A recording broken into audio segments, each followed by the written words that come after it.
Long ago, when plagues ravaged the land, one doctor made a pledge to rid the world of pain and suffering. But even the most ingenious mortal medicine could not stay the tide of disease. And after working tirelessly for many years, even his dearest loved ones fell sick and bade their final farewell. Legends told of an herb lord in Chenyu Vale who could cure any illness known to mankind. The doctor sought the herb lord, but found only a white snake, its breathing weak and its power all but spent. Sign this contract and let our lives be joined. Then I will impart to you the secret art of healing. But be warned, this art will harm your own health. With means beyond human ken, the doctor could now reverse the process of death. And yet, the time still came to say goodbye. Only now, the one departing was the doctor, his life force spent. His final act in life was to pass on the contract to his final patient, his favorite disciple. The disciple chose to dedicate their life to saving the lives of others. And generation upon generation followed in these footsteps.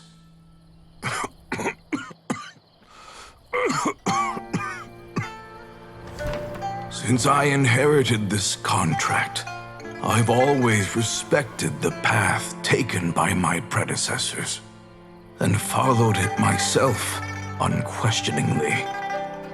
That is until I tried to use the art to save my own disciple's beloved. She begged me not to use up my own life force. She said that this art is a poison chalice, an evil and unnatural practice. She did not wish to sacrifice one life for the sake of another, when both were lives she treasured. Only then did it occur to me. Did I not suffer when my master passed away, just as patients' families do at their loved one's deathbed? Are not the lives cut short by this contract just as worthy of saving as any patient's? What is this contract to us? Medicine or poison? Alas, I no longer have enough time left to find the answer. I entrust to your care both Changsheng and this final question. May you find a remedy for this conundrum, which has ailed us so. Time and again, no matter how much I try to warn them or balance their chi, I can never save them. And you? What's your answer? If I abandoned the contract and left you without a host, what would happen?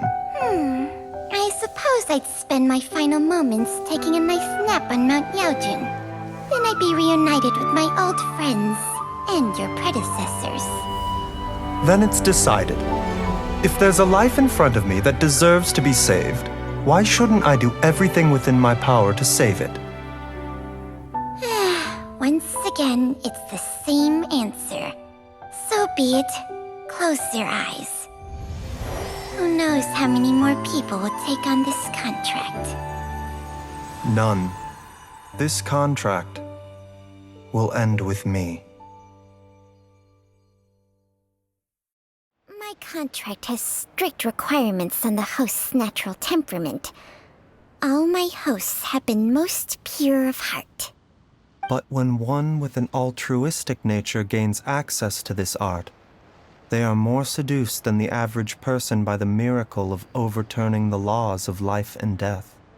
Though they know better than anyone else the fate that awaits them, when faced with the sorrows of humanity and the pain of losing their nearest and dearest, they cannot help but reach beyond human means.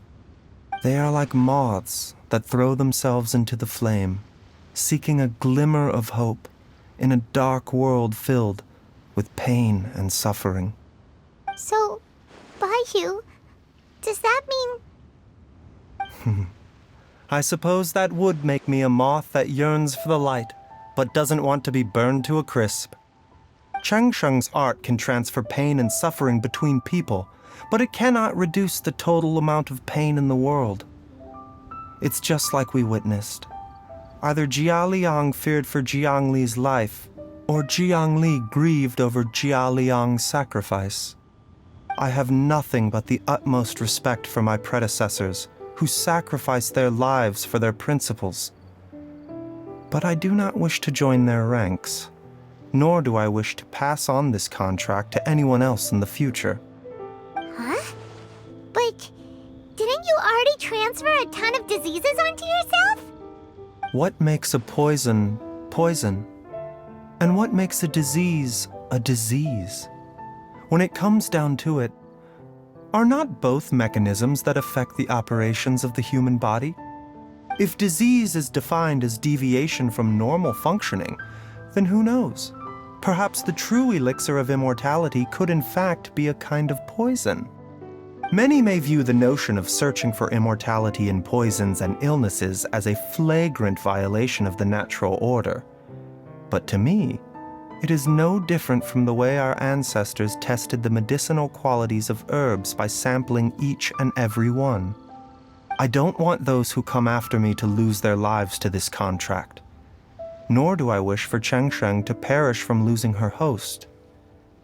This leaves only one solution, doesn't it? Precisely. I will be Changsheng's final host, and the tradition of passing down the contract will end with me. Even the gods of old struggle to achieve true immortality.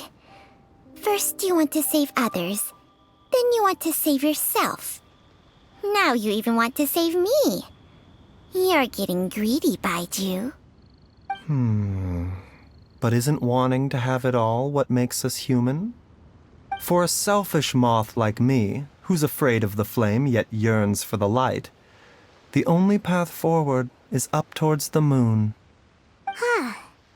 For once, Paimon just does not know what to say. Dr. Baizhu, Traveler! What are you still chatting about? The food's about to get cold. We also have coconut milk for Changsheng and Paimon. Okay, fine. Let's go grab some food. Paimon has a bunch of burning questions, but they can wait till after we've eaten.